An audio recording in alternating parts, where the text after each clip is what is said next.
All right, so in English, let's get a report on what's happened recently in Israel with the missiles, the cluster missiles, and so forth.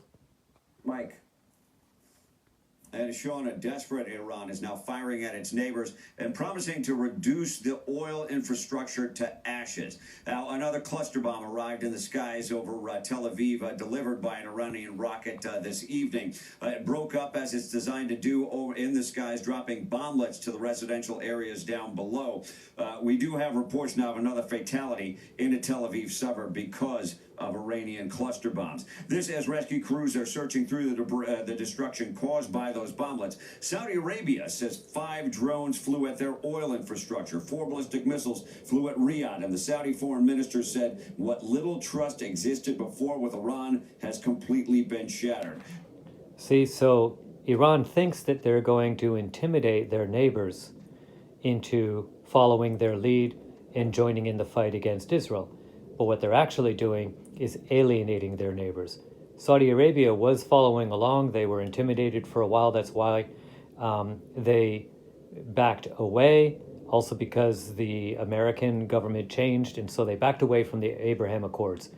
This attack from Iran on Saudi Arabian soil is the last of many attacks on Saudi Arabia. And according to what they're saying now, Foreign Ministry of Saudi Arabia, that's it. They're not going to have anything to do with Iran anymore.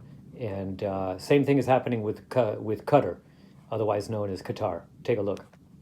Fired on Qatar's largest liquefied natural gas field. That prompted Qatar to declare Iranian security and military attaches persona non grata. The Iranian staff is now being kicked out of Doha. And in the course of 2 days, Israel has eliminated 3 high-value targets in what remains of the Iranian leadership.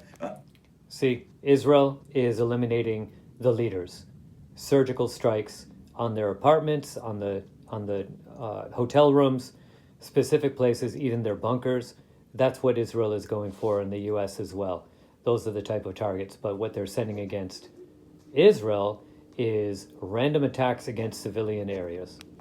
Evening, the IDF says they have fired for the first time into the north of Iran. And here in the center of Israel, where I am, I'm a witness to that, where this is a total civilian area. There's nothing military at all in this area and in the greater Tel Aviv area. And they keep on firing at civilian areas like that. To you.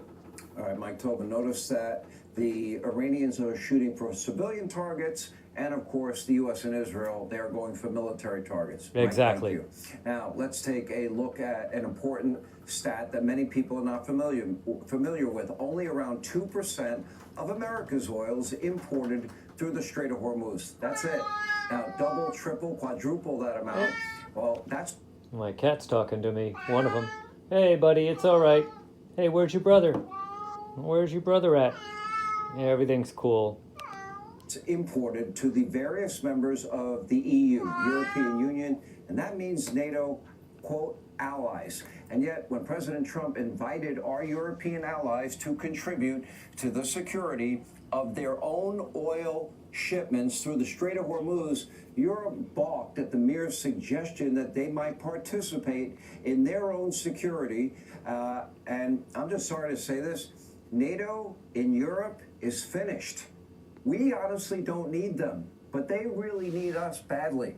They are unreliable. They are pathetically weak allies. These countries allowed unfettered immigration with no assimilation, enforcing strict laws that crack down on free speech, while allowing Islamic extremism to go unchecked. Sharia courts in Great Britain, over 80 of them. Ridiculous. If they really want Sharia law, they should just go back home and stay there. But that's not the plan. Their religious fanaticism says that they must take over the world. All right, tune in next time and we'll see what's going on.